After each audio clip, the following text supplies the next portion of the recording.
waxaan rabaa inaan halka u gudbo arrinta labaad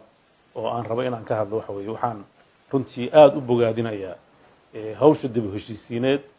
ee ka socota galmudug waa runtii hawl lagu farxo in madaxweynihii hore galmudug xaaf uu maanta caasimadda galmudug ee dhuusamareeb u tegey uu caddeeyey in uu diyaar u yahay inuu dhismaha galmudug uu qayb ka ahaado waxaan uga mahad celinayaa madaxweyne qoorqoor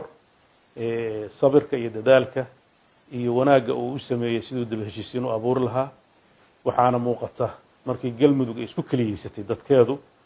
oo runtii dowladda dhexe ay waqti siisay